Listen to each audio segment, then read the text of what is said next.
बस 1 साल के लिए अपने दिल, अपने घर के दरवाजे हमेशा के लिए बंद कर लीजिए कि मंजिल लाख कठिनाई गुजर जाऊंगा, हौसला हार के बैठूंगा तो मर जाऊंगा। बेटा 12 साल में तो कूड़े के दिन भी बदलते हैं। पागल तो होना ही होगा अपने मकसद के लिए।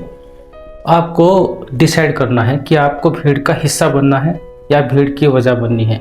जिस दिन आपने डिसाइड कर लिया उस दिन ही आपका रास्ता स्पष्ट हो जाता है। हाँ, ये बात अलग है कि जब आप अपनी मंजिल को डिसाइड करते हैं तो चुनौतियाँ भी आती हैं, लेकिन चुनौतियों से घबराना नहीं है, चुनौतियों से लड़ना है।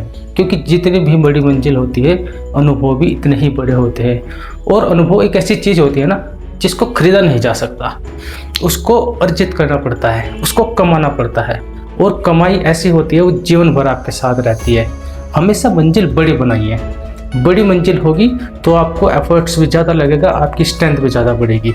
बस 1 साल के लिए अपने दिल, अपने घर के दरवाजे हमेशा के लिए बंद कर लीजिए। कोई आए, कोई जाए, कोई कहे, कोई ना कहे, इससे कोई मतलब नहीं होना चाहिए। लोग आपको कहेंगे कि आप पागल है, आप सनकी है, आप मतलबी है। लोगों का काम है कहना। जिस दिन आपको यकीन हो गया कि I am different and they are all the same, उस दिन समझिए कि आपकी फाउंडेशन बननी तैयार हो गई है। जो लोग क्रिटिसाइज करते हैं उनके लिए साकिब रोही का एक शेर बहुत प्यारा शेर है कि मंजिल लाख कठिनाई गुजर जाऊंगा, हौसला हार के बैठूंगा तो मर जाऊंगा। और चल रहे थे जो मेरे साथ, कहाँ हैं वो लोग?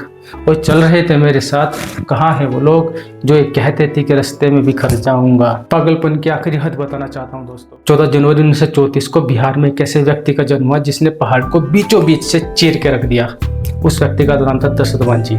पहाड़ की लंबाई 360 फीट, चौड़ाई 30 फीट और ऊंचाई 25 फीट थी, जिसको सिर्फ इस वजह से चीर कर रख दिया कि दशरथ मांझी की पत्नी पहाड़ से गिर गई और मर गई। पहाड़ का बस यही कसूर था, लेकिन दशरथ मांझी ने छीनी और हथौड़ी की सहायता से पूरे पहाड़ को चीर कर रख दिया। अब मुझे बताइए, इसमें कौन सी इंजीनियरिंग लगती है, कौन सा कॉलेज लगता है, कौन सी यूनिवर्सिटी लगती है? इसके लिए ऑक्सफोर्ड जाना पड़ता है, इसके लिए कैम्ब्रिज जाना पड़ता है या स्टैनफोर्ड जाना पड़ता है? इसके लिए कहाँ जाना पड़ता है? दशरथ मांझी ने कौन सा सर्वे किया था? क्या थियोडोलाइट से सर्वे किया था या टोटल स्टेशन से सर्वे किया था? कोई भी सर्वे नहीं किया था। इसके लिए सिर्फ एक ही मशीनरी लगती है, इसके लिए सिर्फ एक ही इंस्ट्रूमेंट लगता है, इसके लिए सिर्फ एक ही टेक्नोलॉजी लगती है। टेक्नोलॉजी है पागलपन की टेक्नोलॉजी।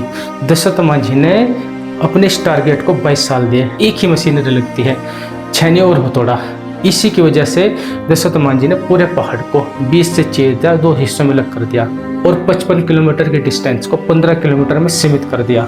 ये होती है पागलपन की हद। क्या ये सिर्फ एक पहाड़ को चीरने की कहानी है? ये सोच के भी डर लगता है कोई इंसान जिंदगी के इस इम्पोर्टेंट लाइफ के 22 साल सिर्फ एक टारगेट को दे देता है, जिसे बर्निंग डिजायर, जिसे भूख, जिसे जिद कहते हैं। ये उसी का उदाहरण है। दशरथ मांझी ने कहा था कि माँ कहा करती थी कि बेटा 12 साल में तो कूड़े के दिन भी बदलते हैं। दशरथ मांझी ने बताया कि इसी एक कुंजी को मैं अपने दिल से लगा लिया, अपने जीवन के साथ बांध के रखा।